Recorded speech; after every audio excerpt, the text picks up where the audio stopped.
All right, picture this. It's dawn on a dark, dusty road. There's this massive crowd moving toward a hill in the distance. And right in the middle of all this absolute chaos is a guy who wasn't even supposed to be there. He's a total stranger, just walking into the city on a completely ordinary morning. But he's about to be thrust right into the absolute center of human history. Wrong place, wrong time. Or was it? Because seemingly out of nowhere, Roman soldiers grab this unknown man right out of the crowd. And what happens next connects his name to history forever.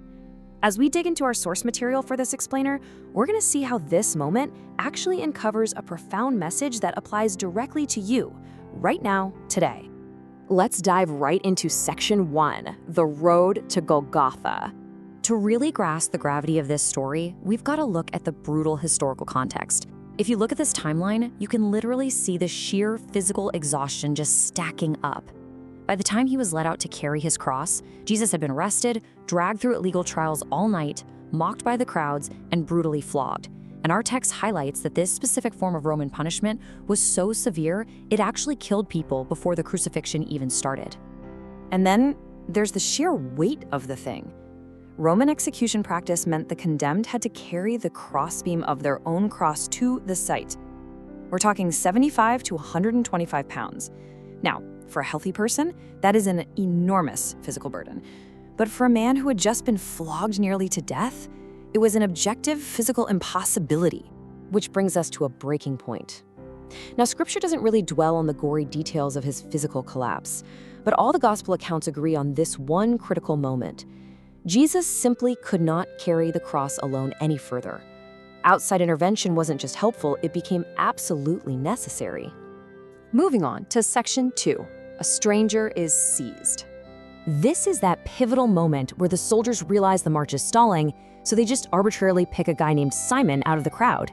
The source material in Luke's gospel puts it like this. Now, as they led him away, they laid hold of a certain man, Simon of Cyrene. The really crucial takeaway here?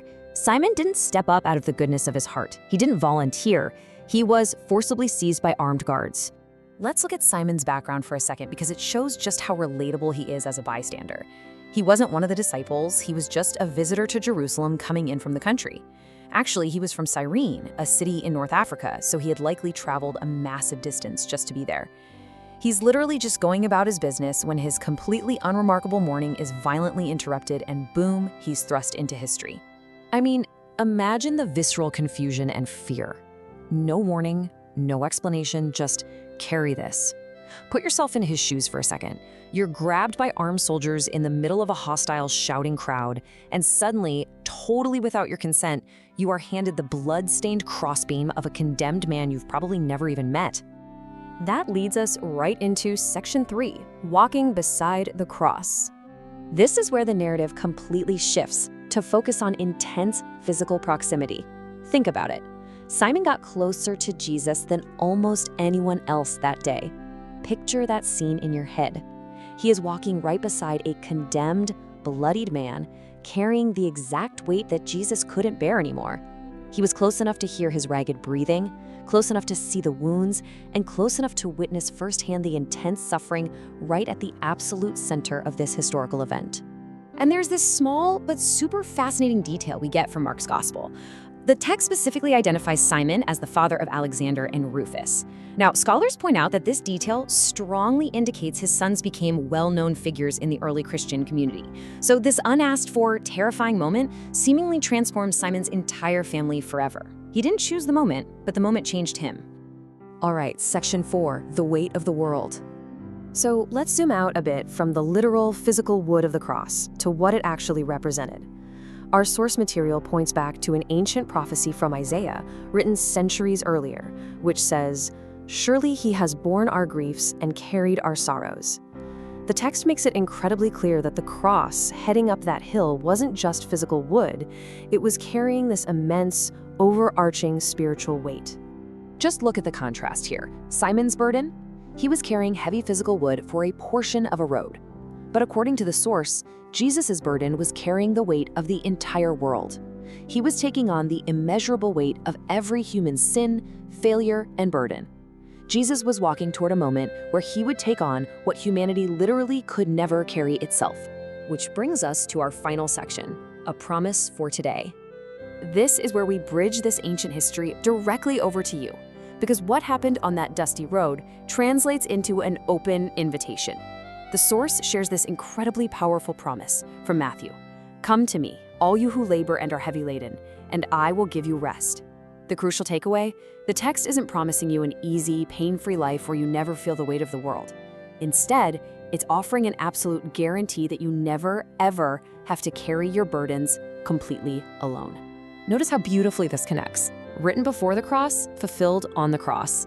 The historical reality of Golgotha perfectly aligns with the promises made by the psalmist about casting your burden on the Lord, and by Peter, who told suffering believers to cast all their cares upon him.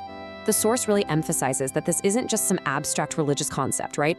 It's grounded in a real historical event where God proved he is willing to carry what you can't. Consider this final contrast. Simon carried his cross exactly once, but the promise is that Jesus carries yours every day. Just as Jesus allowed a stranger to help carry his physical cross, the source material teaches that he's offering to help carry your daily, unasked for burdens, and maybe for you, that's grief or fear, maybe a bad diagnosis, or just a heavy guilt placed on you without warning in the middle of an otherwise totally ordinary day. Ultimately, we find this amazing quote from Hebrews. Let us therefore come boldly to the throne of grace, that we may obtain mercy and find grace to help in time of need. The core message here is profound but so simple. You are not meant to carry crushing weights by yourself. You don't have to prove your strength by carrying everything perfectly on your own. So that brings us to our final thought. What are you carrying today? Whatever it is that feels just a bit too heavy, this explainer leaves us with the invitation to bring it to the one who already proved on a dusty road to Calvary that he is more than willing to help carry it with you. Thanks so much for joining me, and I really hope this leaves you with something fascinating and comforting to reflect on today.